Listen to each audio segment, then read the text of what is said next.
జగన్ పాలనే మన రాష్ట్రానికి అతిపెద్ద విపత్తు అని మంత్రి నాదెండ్ల మనోహర్ విమర్శించారు.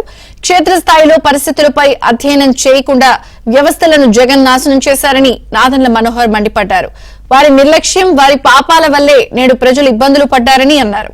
పిఠాపురం వెళ్లి 10 పేపర్లు చేతిలో పెట్టుకుని జగన్ హడావుడి చేశారని, అక్కడ మీ జగనన్న కాలనీని ఎందుకు పరిశీలించలేదని మంత్రి ప్రశ్నించారు. జగన్మోహన్ రెడ్డి గారి పరిపాలనే మన రాష్ట్రానికి అతిపెద్ద విపత్తు.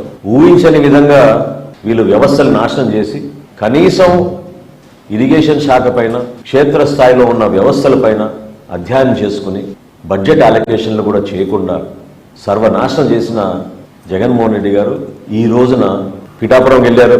కొన్ని ప్రాంతాల్లో పర్యటించి క్షేత్రస్థాయిలో మీకు పూర్తి అవగాహన వచ్చినట్టు ఒక 40-50 కాగితాలు పట్టుకుని ప్రెస్ ముందు మీరు మాట్లాడిన మాటలు ఏ విధంగా ప్రజలకు ఉపయోగపడతాయని నేను ప్రశ్నిస్తున్నాను. పోనీ మీరు అక్కడ పోయి పర్యటించారు, మీ సొంత పేరుతో నిర్మాణం చేసిన ఆ జగనన్న కాలనీ గొల్లపురంలో అక్కడ పర్యటించారా? మీరు అక్కడ ఉన్న వాస్తవ పరిస్థితులు తెలుసుకున్నారా? ఏ విధంగా ఆ ప్రాంతం మొత్తం మునిగిపోయిందో మీరు చూసారా? మీ 5 సంవత్సరాల్లో ఎందుకు మీరు పని చేయలేకపోతున్నారంటే, ఎందుకు చేయలేదనంటే విచిత్రమైన సమాధానం ఏంటంటే వర్షాలు ఎక్కువ పడ్డాయి. అసలు స్పందించే మనస్తత్వం ఏది మీలో నేను అడుగుతున్నాను. మీరు ఎప్పుడైనా మీ జేబులోంచి 1 లక్ష రూపాయలు తీసేవారు ఇచ్చారా? సామాన్యుడు ఇబ్బంది పడుతుంటే మీరు పరదాలు కట్టుకుని తిరిగారు. ఆ రోజుల్లో అధికార యంత్రాంగాన్ని క్షేత్రస్థాయిలో మేము ఇంటింటికి పర్యటించుకుంటూ ఎన్యూమరేషన్ చేస్తున్నాం. ఏ ఒక్కరికి కూడా నష్టం జరగదు.